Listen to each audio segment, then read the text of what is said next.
The Great Jewish Revolt. A rebellion against the Roman Empire, its tentacles already wrapped around the world.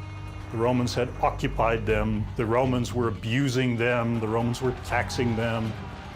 Trapped in the conflict, Flavius Josephus, historian, prophet, traitor. He saw this self-destructive enterprise and yet could do nothing about it, or perhaps he actually participated willingly in the very acts that brought about this destruction. Josephus would chronicle the downfall of a nation, for he was there, an eyewitness to the slaughter. Josephus's descriptions of the destruction of Jerusalem are incredibly heartrending. The story of Josephus's life is the story of Judea's destruction at the hands of Rome.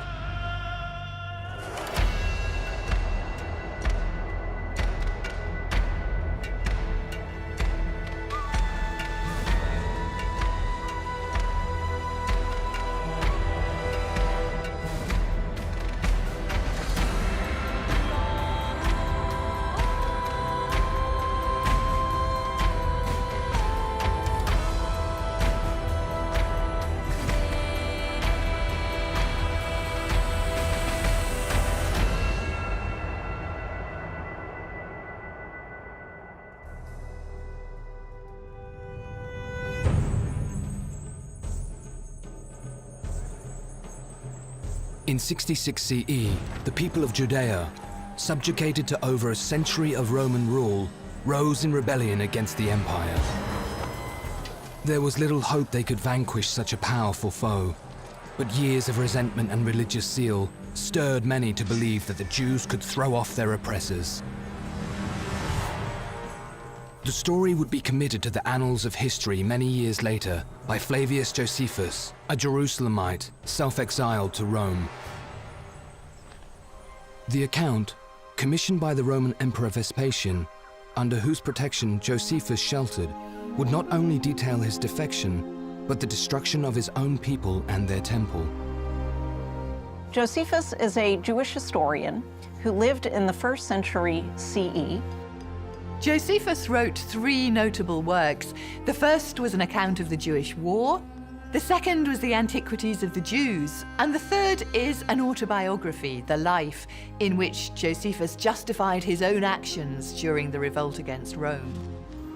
So Josephus gives us clear insight of somebody living in the 1st century, contemporary with the gospel writers, contemporary with the massive change in Roman politics, with the end of the Julio-Claudian dynasty, Nero's death, the reviving of the Roman Empire, somehow crossing cultural boundaries, Jewish, Hebrew, Aramaic, to write in Greek while living in Rome, and he makes himself intelligible to all of these people.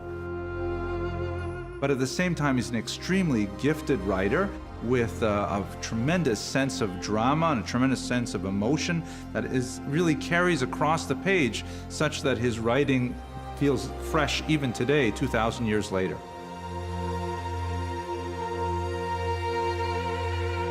Born Yosef ben Matityahu in 37 CE, Josephus never knew a Judea free from the shadow of Rome. Josephus grew up in Jerusalem in the mid-1st century, at a time when it was under direct Roman rule, and there would have been plenty of reminders of that all over the place. After the death of Herod the Great in 4 BCE, Rome divided the kingdom, and Herod's son Archelaus assumed control of Judea. Some of the populace, still enraged by the deceased king's actions, instigated protests against Herodian rule. Archelaus responded, massacring 3,000 Jews. Rome swiftly removed Archelaus and initiated a new system of government. When the Herodian dynasty came to an end, there was a period of unrest. And beginning in 6 CE, there was an appointment of a system of government called a procurator. Many procurators taxed the population excessively, lining their own pockets in the process. On top of it, the procurators sometimes made terrible mistakes in misunderstanding the religious beliefs. And they would do things which the people saw as sacrilege. like bringing the Roman standards into the city of Jerusalem because they were worshipped as pagan gods, essentially. Although Roman-Judean relations teetered on a razor's edge, the Jews were not unified in their attitudes toward Rome. Jerusalem in the first century is an era of cultural chaos. There are many different groups that are competing for Jewish allegiances. There's so many different competing and compelling visions of what God wants for the Jewish people and the world. Josephus is very proud of the fact that the Jews have philosophical schools, I think is the way he would prefer that we translate it.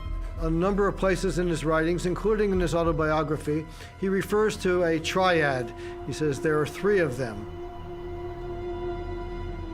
Notions of Judaism were divided among the Pharisees, Sadducees, and the mystical Essenes, who isolated themselves far from the city. Josephus paints for us a picture of several different groups active in Jerusalem in the first century. We have the Sadducees, very much associated with the Romans and in favor of complete capitulation to their desires. The Sadducees were Jerusalem aristocrats who denied divine providence, conforming to the written law of the Torah alone. Their beliefs contrasted those of the Pharisees, who perpetuated oral interpretations of the Torah, applying new ideas to Jewish life. In Jewish tradition, they're the good guys. In Christian tradition, they tend to be the bad guys. Pharisee is sort of synonymous with hypocrite in the Christian tradition, but the reason that Jesus argues with them so much is because he's so close with them.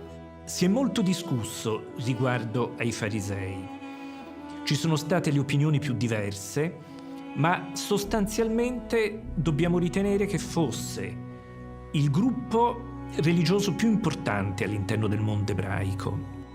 The Pharisees are the ones that have the trust of the mass of the people. People really like them. Why do they like them?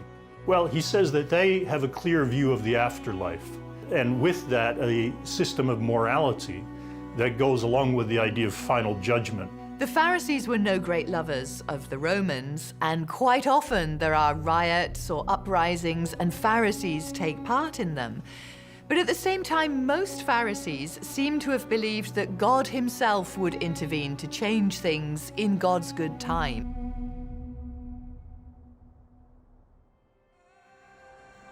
The Jews of Jerusalem believed that God resided in the temple, his sanctum on earth. The way that ancient Jews interacted with their God, the God of Israel, was just like the way other ancient peoples interacted with their gods, and that was through the medium of a temple building. The temple, rebuilt by Herod in the previous century on an unprecedented scale, was the epicenter of Jewish cultural, economic, and spiritual life. The temple itself is functioning 24 hours a day, 7 days a week, as the focal point for the worship of the God of Israel for the Jewish people who are living not just in the land of Israel, but all around the ancient world. So where there were large Judean communities, they would make a pilgrimage to the temple. It was a constant array of sacrifices, the smell of animals being roasted in the ancient way that happened at altars outside temples everywhere. And in Jerusalem, it was on a grand scale. The temple for first century Jews was the most important place in the whole world. Other faiths had a variety of temples. Almost every city would have a temple. But what was really unusual about the Jewish faith was that there was only one temple, one God, one temple, and it was in Jerusalem. However, the Romans did not share the Jewish reverence for the temple. Around the time of Josephus's birth, the mad Roman emperor Caligula demanded that a statue of himself be erected within the holy site. Caligula was murdered by his own guards before the statue was installed. But the mere proposition of the act had stoked the embers of full-scale rebellion.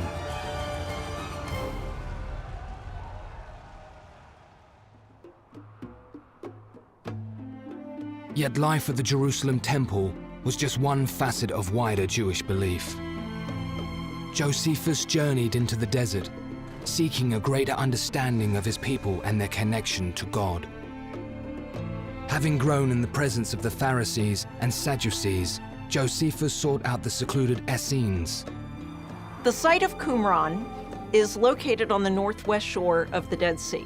It is famous because the Dead Sea Scrolls were found in the caves surrounding the site. These scrolls, which we call the Dead Sea Scrolls, represent a corpus of literature that belonged to a Jewish sect that lived at the site of Qumran. As soon as these scrolls were found, a lot of scholars concluded that because of particular parallels between things that are in the scrolls text and things that are in the description of the Essenes, primarily in Josephus, that these must be the same group. The Qumran sect held alternative attitudes towards temple life. When he describes his encounter with the Essenes, we understand them to be some kind of like a very separationist sect who live out in this expansive desert, engaged in mystical, messianic speculations. They all shared their goods in common. They didn't fear death. They didn't seek pleasure or luxury in any way. They are very simple in their lives. They eat together. They look out for one another. And this was a kind of utopian society. And they believed that the current temple in Jerusalem was polluted, that the priests who served in that temple were impure and unfit to serve. And they awaited the day when they would regain control of the Jerusalem temple and institute the sacrifices as they thought it should be done. The Romans would destroy Qumran in 68 CE, but Josephus was unaware that he would soon journey to the homeland of those responsible. We read in Josephus' autobiography that he, at the age of just 26, is asked by the leaders in Jerusalem to go to Rome to help free, if he can, some Jewish priests. Josephus undertook the treacherous crossing of the Adriatic. During the journey, his ship was battered by a storm. Most all on board were drowned with the ship. But he somehow swam all night and was able to board another ship that picked up some survivors. And I think that gave him a sense that there was something special about him. He was saved for a purpose. He perhaps didn't know exactly what that was at first, but as his life went on, I think he became more and more convinced that God had selected him for a particular role. We really see Josephus' future in his depiction of that first mission to Rome in his 20s. He sees the civilization of an entirely different order. Rome has these massive structures where they're working with concrete, a technology that is not incorporated into Israel. They're still using quarried stone. And you're seeing, this is a world-class civilization with technologies that are unheard of. And he must have really come away with a sense of the power of Rome, of the efficiency, of the ability to get things done, and yet I think also maybe of the corruption of Rome. I think he came away with the sense that you could buy things in Rome that maybe shouldn't be for sale, but at the same time, the sense of that majesty of the empire and the great military and political strength. Josephus dedicated himself to the task of freeing the detained priests, befriending Aliturus, a Jewish performer at Emperor Nero's court. So Nero has these close connections with actors. He wants to appear on stage himself. And it's one of his quirks that he performs in the theatre at all, that he performs as an actor, because actors were the lowest of the low in Roman society. So the emperor shouldn't be doing this kind of activity. With the aid of Aliturus, Josephus met Nero's wife, Poppaea Sabina, and she beseeched her husband to free the priests.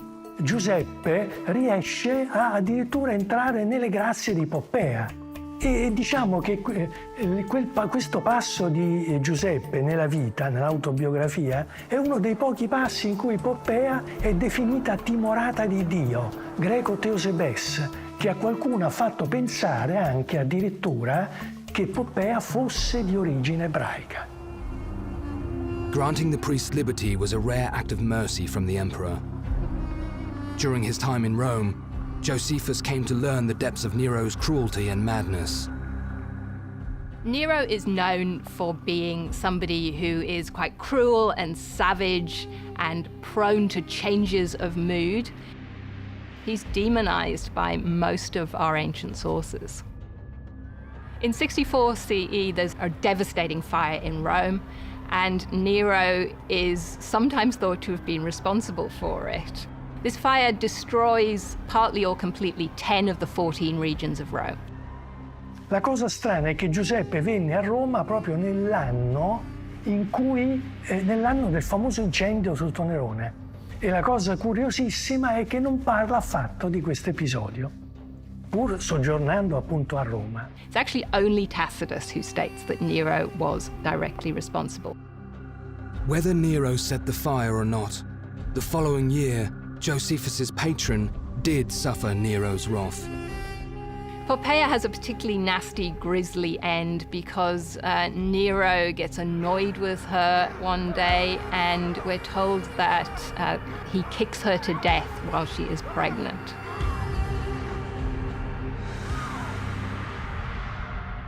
After 3 years in Rome, Josephus returned to a Judea in uproar. Whilst many Jews were moderate toward imperial rule, louder voices were stirring revolt. Quando Giuseppe ritorna a Gerusalemme, la situazione, secondo il suo giudizio, era incandescente. Era incandescente perché nazionalismi, fanatismi religiosi cominciavano a dominare anche le menti dei più moderati. Era una situazione in cui sicuramente c'erano elementi messianici di ostilità a Roma, ma il casus belli della circostanza era stato proprio il comportamento del prefetto romano Gessio Floro. The port city of Caesarea, established by Herod the Great around 25 BCE, was the Greco-Roman center of Judea, a melting pot where the country's Hellenic population intermingled with Jews, their cultures often clashing. Around 66 CE, the Roman procurators began forming policies that maligned Jewish practices. Some Hellenists seized the opportunity to harass local Jews. In one instance, committing a pagan sacrifice at the entrance of the synagogue, rendering it ritually unclean. The Jews turned to the procurator, Gessius Florus, seeking recourse and offering him silver to hear their case. Florus accepted the payment, then had the petitioners imprisoned. Heightening tensions, Florus then removed 17 talents of silver from the temple treasury in Jerusalem. The Jews took to openly mocking Florus, who responded by sending soldiers into the city. The simple narrative is that Jews under Roman rule were chafing from the beginning. They couldn't tolerate another ruler except God. The Romans were abusing them, the Romans were taxing them, the Romans had occupied them, so they couldn't stand it. And it was just like pressure in a bottle, until finally, in 66, the cork popped. One group pushing for rebellion were the Zealots, an antagonistic party who believed that the temple had been infected by Rome. As an act of provocation, they cancelled all sacrifices devoted to Nero. The Zealots got their name for zeal, and they're really waiting for God to come and intervene and get rid of Rome. They think that if they take up arms and if they start the fight, God will come and finish the fight for them. The splinter group of Sicarii were even more extreme, committing a series of atrocities to force the population into open war against Rome. The Sicarii were urban terrorists who were so called because they used daggers. The Latin word for dagger is sica. They would sneak up behind the person they wanted to murder and whip out their dagger from under their clothing and stab them in the back. And Josephus calls that Sicarii activity. So they were full of confidence that if we rebel against Rome, then God will step in and help us no matter what the odds look like. Now, Josephus had just come back from Rome, and he had seen what the odds look like. I endeavored to put a stop to these tumultuous persons and persuade them to change their minds, laying before their eyes whom it was that they were going to fight. He was a moderate. He did not believe in the rebellion. He wanted to find a modus vivendi with the Romans. However, once the rebellion was underway, then he felt constrained to cast his lot with one side or the other, and he could not capitulate to the Romans. He sided with the rebels. When the Jews revolted, they set up a provisional government, and they divided the country into a series of districts which were put under the control of military governors. Josephus was appointed the military governor of Galilee. I think this was a huge step for Josephus, and I think he was probably carried away with this feeling that maybe the Jews could shake off Roman rule. Just as predicted, retaliation to the uprising came from the north, and Josephus's district of Galilee formed the first front. To quell the Jews, Nero appointed Vespasian, a veteran of wars in Britain and Germany. Vespasian gets into this war because of his apparently unthreatening nature to Nero. Vespasian is the most unexpected person to rise through Roman society. He comes from the second layer of Roman society. He's an equestrian, he's not a senator. His father was a tax gatherer, a much hated profession. So he didn't have any great bloodlines. He wasn't somebody who could possibly derail Nero, who was a scion of the Julio-Claudian family with great heritage. Vespasian was, however, seen as the right man for the job, and he brought with him Titus to battle the uprising. Titus is Vespasian's elder son, and he has taken on campaign with him. Titus is a kind of trustworthy pair of hands. He's seen as a good military leader. He's still a young man, but like his father Vespasian, he's seen as somebody who is fair and popular with the troops, which is becoming increasingly important in Rome. It's possible that Vespasian thought his mere arrival, with 3 legions and 60,000 auxiliary troops, would intimidate the rebels into submission. When Vespasian turns up in the province, he wants to get to Jerusalem, and so he wants to get rid of local resistance on the way, and it's done in a fairly brutal fashion. Vespasian and Titus began their march across the country, moving from west to east. Any city that opened its gates to the Romans was occupied, while those that refused were crushed. Eventually, the wider forces descended upon a town in Lower Galilee named Jotapata. Josephus has this reputation for being a coward and a weakling, but in fact, he's the only person we know in this conflict who put himself in harm's way very deliberately. Jotapata would become synonymous with the name Josephus. There, his reputation would be made, or in some eyes, broken. It's right on the top of a hill. 3 sides have sheer cliffs. There's only one way that's accessible, and it's also largely hidden by the surrounding hills. Josephus knew they couldn't withstand an extended siege.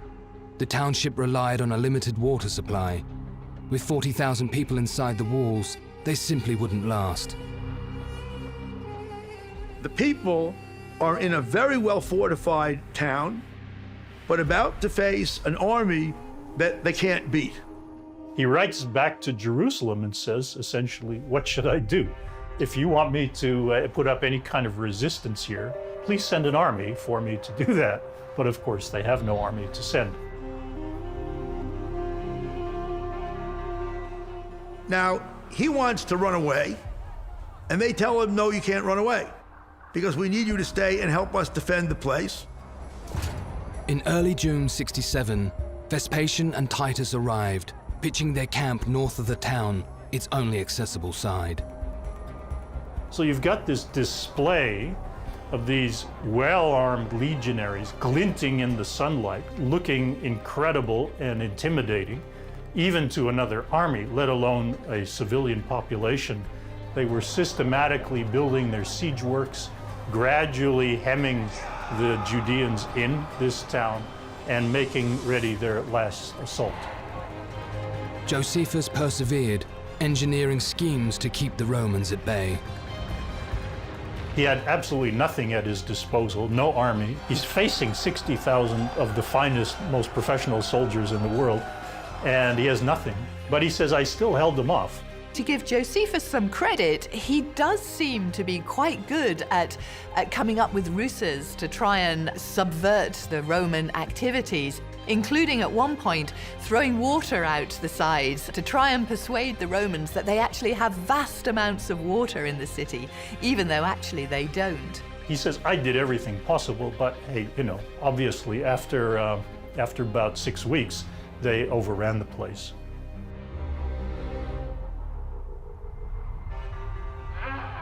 On the 47th day of the siege, there was a thick mist.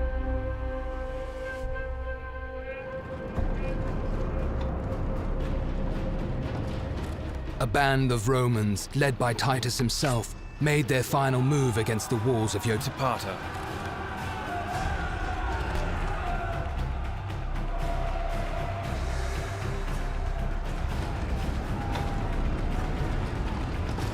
Once inside, they cut the throats of the guards on watch and opened the gates to the wrath of Rome. As the legionaries flooded into the city, they showed no mercy. The Romans so well remembered their suffering during the siege that they spared none, nor pitied any. We're told that 40,000 Jews were killed at the end of this siege, and only 1,200 taken into slavery. So that's a very unequal number. Usually you take all of the women and children into slavery. Josephus, however, managed to evade the slaughter. At the end of the siege, Josephus, along with 40 other men, found themselves in a cave hiding from the Romans. Now, Josephus decides he wants to just escape. Yeah, the Romans will get the other guys. What can I do? I'm the commander. I'm a big shot. I'm getting out of here, right? So they take out their swords and tell him, you're not going anywhere. And the other people there suggested that they kill themselves rather than hand themselves over to Rome. Josephus wasn't very keen on that, though. He was much more of the opinion that they should simply give themselves up. The situation seemed hopeless, but as the rebels hid, Josephus claimed that God visited his dreams. God had been kind of speaking to him in these dreams, that he still had a lot left to do in his life. And part of what he had to do was predict the future. He claims that he had a communication from God that told him one of the prophecies in the Hebrew scriptures actually referred to Vespasian. The prophecy was that from Judea would come a star who would become a ruler over the nations. Josephus, assured of God's plan for him, was resolved to survive the cave and pursue his divine purpose. Josephus gives a big speech, and he has this fascinating view of rhetoric as the ability of a great orator to move people. Preaching the immoralities of suicide, Josephus suggested an alternative that would not violate God's law. Let's just trust our future to fate. Let's just draw lots. The guy who's number one dies first at the hands of number two. Number two dies at the hands of number three. Nobody can predict the lots, and therefore nobody can rig the system. Josephus cast the lots, trusting God's hand would guide the outcome.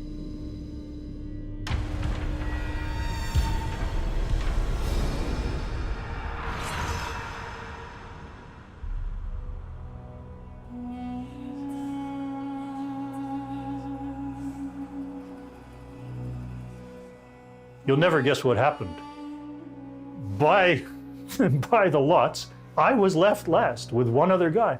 He says, should we attribute it to divine providence or to fortune? Who's to say? But anyway, I was left with one other guy at the end, so I persuaded him that we should both live. There's no indication in the story that anyone cheated on lots. So he intimates that maybe it's divine protection. If only we could interview the other survivor of that suicide pact, we would have a better sense of what actually happened in that cave. We have to read Josephus' account and try to imagine how he is defending himself, how he is portraying his decision, and so on. And he clearly is uncomfortable with his betrayal of his colleagues by not following through and committing suicide. I think it's safe to say that nobody really believes Josephus, that this is entirely the will of God. Most people think that he rigged things in some way, and that earned for Josephus the title of traitor for many centuries later. Josephus was brought to the Roman camp. He arrives in the Roman camp, and sure enough, he's toast. He's going to be killed. There are demands from all the officers, kill him, lynch him. And he's a rebel general, which means he's a criminal from Roman point of view. It could have been very perilous. On the other hand, the Romans also knew how to be gallant, and he did turn himself over. It was only Titus. He took pity on him, and he interceded with his father to spare Josephus' life. Josephus assumed the role of prophet, announcing what God had told him. Vespasian would soon be emperor of Rome. It seems very unlikely that Vespasian would ever get to be emperor at this point. It would make no sense. He's much too lowly to ever be considered as emperor. Vespasian, however, was intrigued. He opted to spare Josephus' life, and for the next 2 years, the prophet remained a prisoner of the Romans.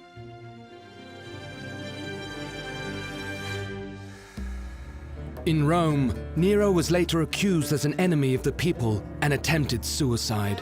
But losing his nerve, he forced his secretary to perform the task. Suffering a power vacuum, the Roman Empire was fractured as powerful men sought the imperial robes. And so began the year of the 4 emperors. The first emperor, Galba, was assassinated. The second, Otho, committed suicide after only a few weeks. Vitellius reigned briefly before he was executed publicly and his body dragged through the streets. Finally, in the year 69 CE, Josephus' prophecy came true. The legions threw their support behind Vespasian, and he was proclaimed emperor. If the claim that an Oriental priest had prophesied on the basis of Eastern wisdom Vespasian's rise to the imperial throne, that was something which was useful for Vespasian. Vespasian was probably not passive in this process. He probably had his agents in Rome working on making him the emperor. Vespasian returned to Rome, leaving Titus to pacify Judea. Josephus assumed the role of advisor to the imperial heir. In the spring of 70 CE, Titus reached Jerusalem. The Roman plan had always been to isolate the city, leaving it to last. The Romans have one main tactic with sieges, which is to close the city and batter the walls into submission. And that is what they do. And it's a problem with Jerusalem because it's so well fortified, so it takes a long time. By the time Titus starts his siege of Jerusalem, the city was swollen with refugees, Jewish refugees who had poured in from the other parts of the country, so the population was much bigger than the ordinary population was. With access to the countryside cut off, the city's food and water supply was quickly overstrained. To exacerbate the issue, Titus allowed pilgrims entrance to Jerusalem. However, he did not let them leave. Some of the people in the city tried to escape. If they were caught by the Romans, they were either crucified outside the walls of the city, as an example to the Jews inside the city, or they had their hands cut off and they were returned to the city with their hands cut off.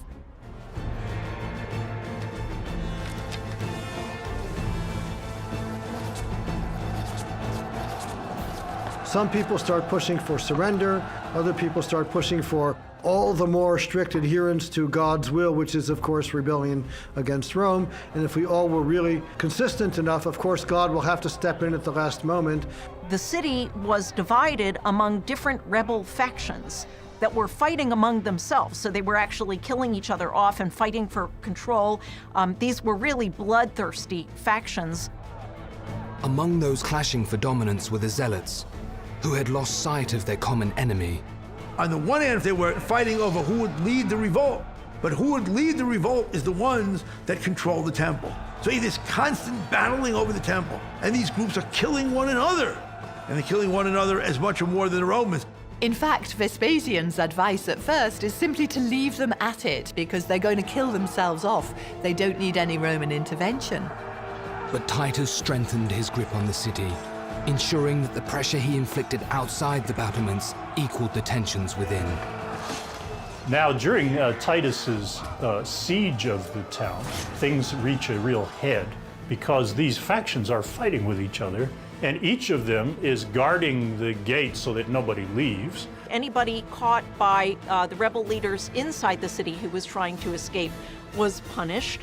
And there's a point where Josephus describes even an instance of cannibalism. Josephus even tells us a story about a woman called Mary who was driven to such extreme of hunger that she ate her baby, her child. And that for him is the most horrific thing in the entire siege. Jerusalem's state of famine intensified when the desperate rebels set fire to their own food stores. If you could create a situation where there's no food, they would have no choice but to attack as opposed to simply defending. We have to force God's hand. The situation has to become really, really dire before God is going to move in, so let's move things along. Now, you could make a case, considering the nature of the water supply and other things like that, that they could have just stayed there forever until the Romans got tired. But they weren't going to do it. There was no food anymore. They had no choice but to attack the Romans.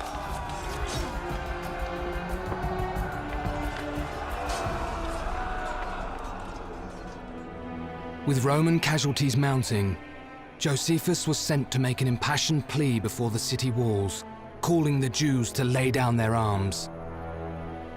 He argues, first of all, that you can't win against the Romans. Second of all, that God must be on their side. Third of all, that the job of the Jews to protect themselves and their temple requires that they surrender to the Romans before being totally destroyed. Josephus reached into Jewish doctrine, appealing to his people's deep sense of history. The biblical story shows us that we have never prevailed when we have taken up arms, and that, in fact, when we haven't taken up arms, we have always achieved peace. We don't really need to rebel because we could, in fact, live well as Jews under Roman rule. God is our protector. God will look after us, so surrender to the Romans. But all his words fell on deaf ears, and Josephus was wounded making his escape.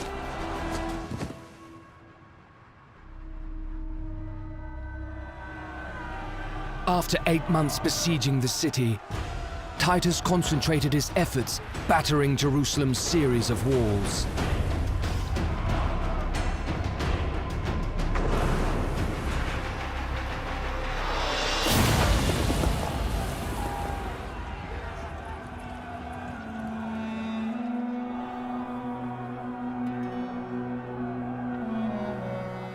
They went through that wall with battering rams and then began to slaughter like crazy. The Romans, you have to imagine, a highly trained army, weaponized, battle-hardened, frustrated with this long, drawn-out war in this desert country, came in and slaughtered the local population. And Josephus actually writes about the Romans breaking the sidewalk over the sewers so as to be able to kill the people beneath them, and sections of such sidewalk pavement have been found, which were deliberately broken from above. The Romans killed anyone they met, obstructing the lanes with their dead bodies to such a degree that the fire of many houses was quenched by the blood. Josephus's descriptions of the destruction of Jerusalem, of the environment in Jerusalem prior to the burning of the temple, are incredibly heartrending.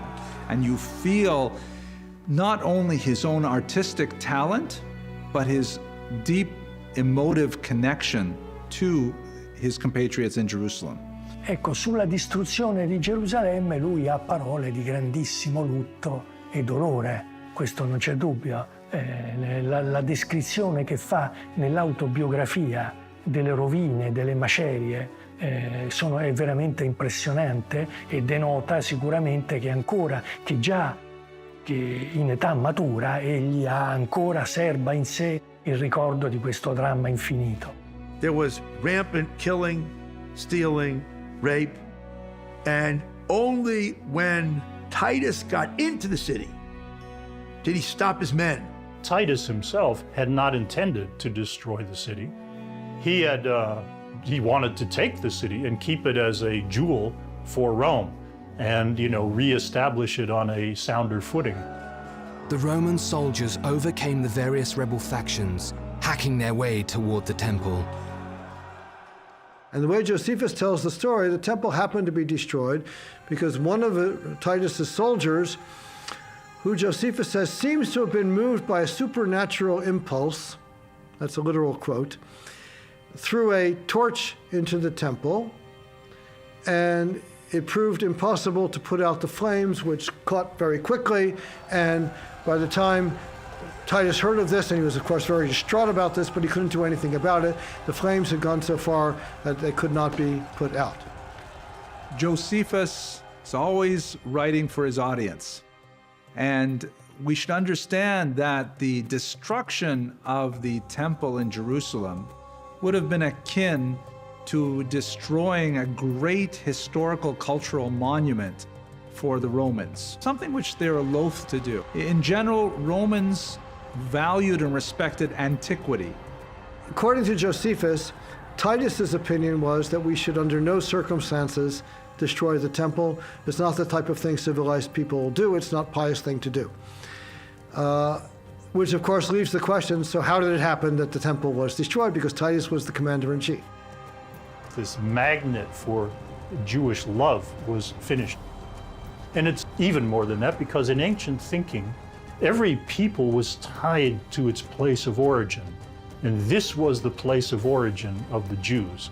So all of that was, in an instant, ended. According to Josephus, 1.1 million people were killed and 550,000 were taken into captivity. It was rampant slaughter.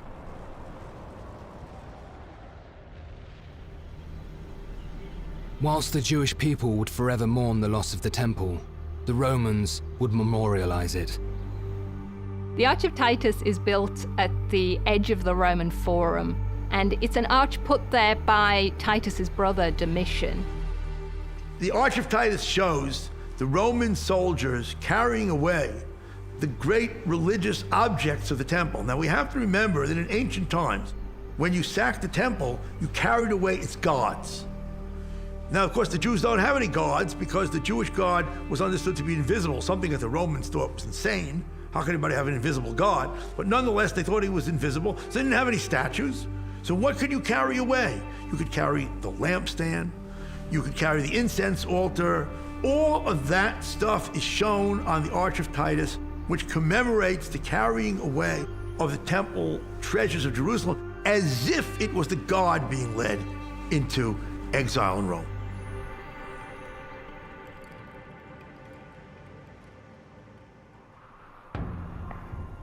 The temple may have fallen, but the Jewish revolt was not yet over. There were those who had escaped the horrors of Jerusalem and fled toward the Dead Sea. There, in the fortress of Masada, they would make one last great stand against the empire. Masada is a fortress in the desert. It was built by Herod I with beautiful palaces on top. But it's an extremely difficult place to get at, almost inaccessible. It rises way above the level of all the surroundings, and therefore commands an unbelievable defensive position. In order to mop up the last pockets of Jewish resistance, Titus and Vespasian sent an elite force to Masada in 73 CE. The 10th Fretensis is a legion led by Lucius Flavius Silva, and they've had various achievements. They've been a successful legion around the Roman world. The 10th Fretensis comprised of 4,800 Roman soldiers accompanied by as many auxiliary troops. There were, according to Josephus, 967 Jews holding out on top of Masada. Not 967 soldiers, 967 men, women, and children. Many of these were refugee families that had fled from other parts of the country and taken refuge on top of Masada over the course of the revolt. But the main faction orchestrating Masada's defenses were the extremist Sicarii, who had terrorized Jerusalem with their spate of knife attacks.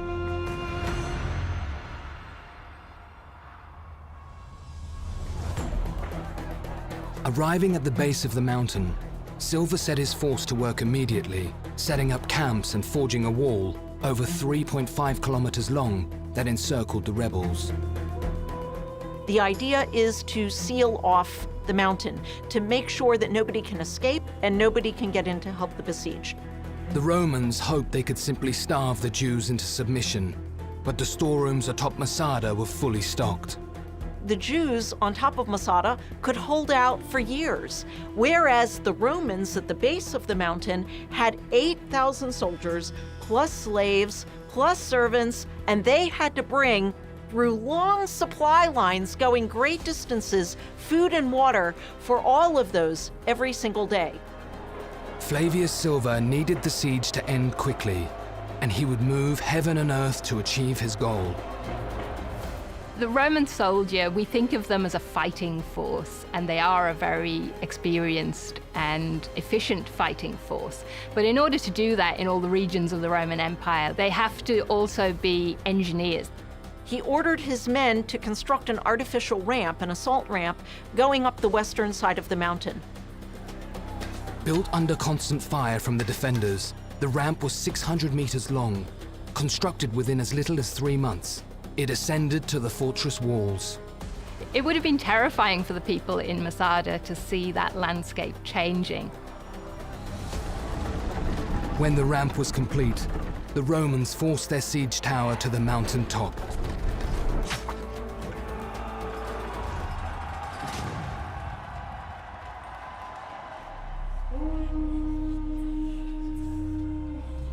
When he entered Masada, Silva was met by a sea of corpses.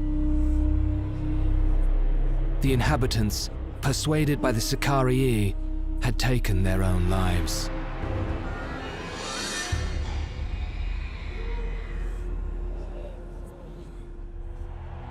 In 71 CE, the Flavians held a triumph, celebrating their defeat of the Jews whilst proclaiming the arrival of their new dynasty. Josephus watched as his own people were paraded before him. Now, Josephus saw all this happening. And one of the things that one gets from reading Josephus is the amazing sorrow that he felt, complete identification with his people and with this destruction.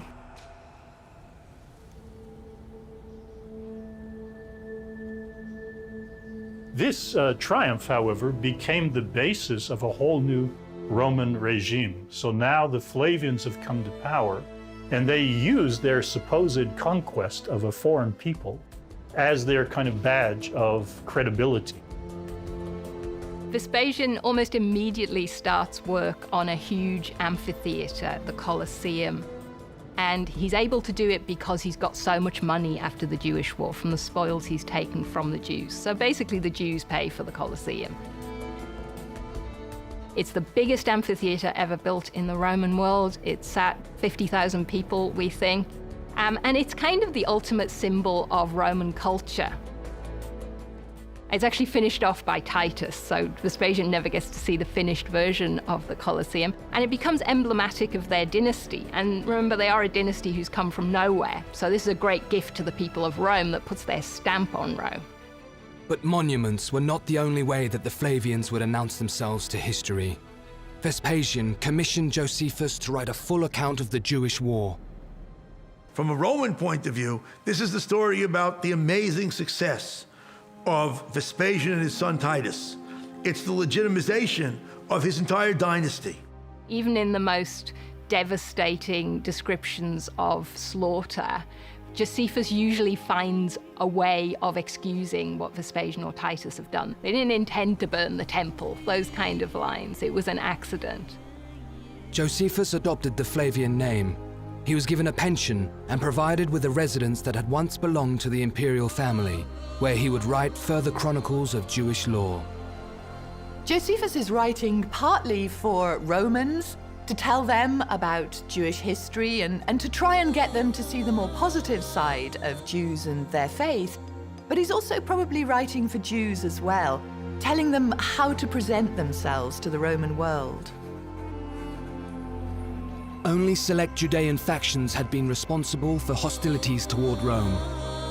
But the unsuccessful revolt scattered the Jewish people around the ancient world, as many began 2,000 years of isolation from the Holy Land. Josephus began life seeking to understand the Jewish relationship to God. When the world opened to him, he witnessed the power of Rome and the futility of resisting it. He saw this self-destructive enterprise and yet could do nothing about it, or perhaps, depending on how you read his sources, he actually participated willingly in the very acts that brought about this destruction. Josephus has gone down in history as a traitor to the Jewish cause because, in the end, he gave himself up alive to the Romans rather than following the suicide pact at Jotapata. And so what he tries to do through his works is to try and make amends for the Jewish revolt, to try and restore the good relations between Jews and Romans through works now rather than through the sword.